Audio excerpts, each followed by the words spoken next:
All right, everybody. My name is Brett Angel. I'm here with Group Row, and we are half of Flight Check Technologies, Group 6. Our group is a VPI group working with Dr. Hartman, and we're also working with the AT students and AT professors over in either at the airport. Professor Timothy Robb is working on a project called Hangar of the Future, and that's what we're dealing with right now. Basically, in our part of Hangar of the Future, which is basically a way to modernize hangars, we're working on the problem of flight maintenance documentation, flight maintenance instructions.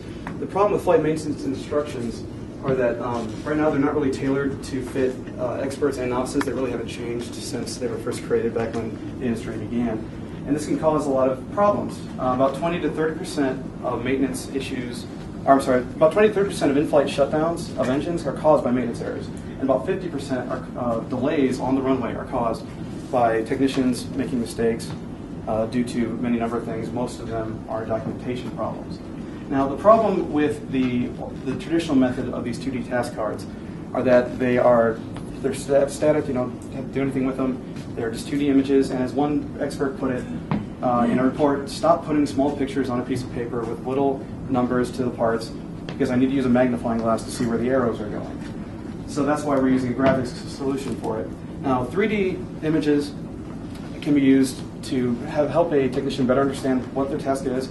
They can rotate, they can maneuver around the product, they can use animations, which is extremely helpful, so they can actually see exactly what they need to do for the specific task, while using the actual instructions used by paper-based, so it's kind of a supplement.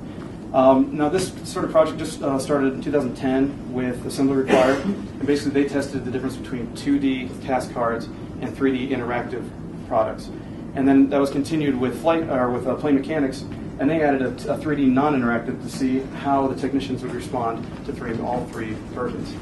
So where we come in is we took the research a step farther and wanted to see how the technicians that are novices versus the technicians that are experts deal with each of these three methods. So we used technology provided to us here over in College of Technology with Kenoi through Professor Davis and through Professor Robb.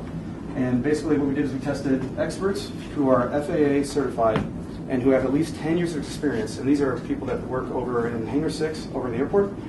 And basically from our research we discovered that experts tend to take a look at a maintenance task and group them together as how they're comfortable with doing it using their years of experience. And then the novices we used are AT students, sophomores, juniors, seniors. None of them have FAA certification. And through our research we discovered that these particular individuals, when they get a task, they take a look at it and they start from the beginning and go step by step by step by step. They don't like to cluster, they don't like to change anything, they just read it as it is. So then that leads us to what we did.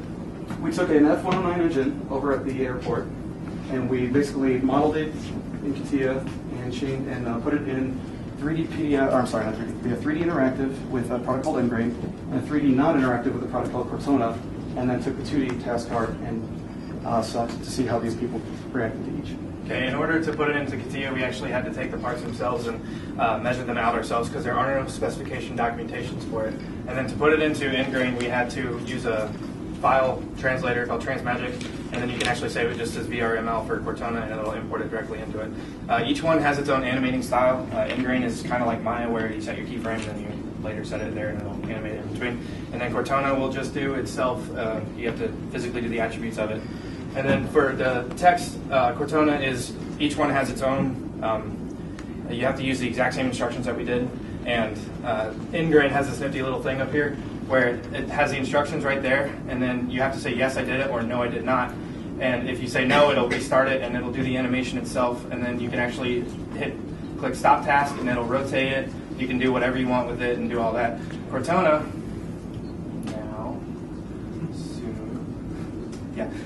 it'll play it, and you can stop it whenever, and you can rotate it, and you can do all that stuff and look at it and everything. And over here, you have your normal text that, just like the paper-based, and when you click on it, it'll reset it, the animation back to there, and you can pause it and everything like that. And then you can just, anytime you want, you can go back over here. These are the manuals. It's supposed to, we're using a manual as opposed to a job task card. The manual, we're using it because this specific feature, we're not actually using a job task card and it requires a manual. But since this is a post or pre-production engine, the manual is outdated and it was never updated, so it's just got all kinds of problems. The picture it's just confusing. It's hard to read. There's actually part numbers that don't match up. Like it completely negates steps. It's just all around not a good thing. And we're trying to fix that by making it easier to understand. So what we're doing is we're testing an expert with 2D normal, 3D interactive, and 3D non-interactive, and then we're doing time and errors, time and errors, time and errors. And then for novices, we're doing the exact same thing. And the reason why we're not testing a person more than once is just because through sheer repetition alone, it would cause them to get it to decrease their stuff.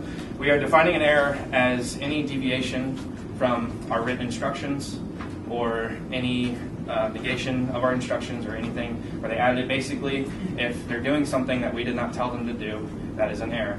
And hopefully we are going to decrease the errors and the time it takes to actually perform these tasks.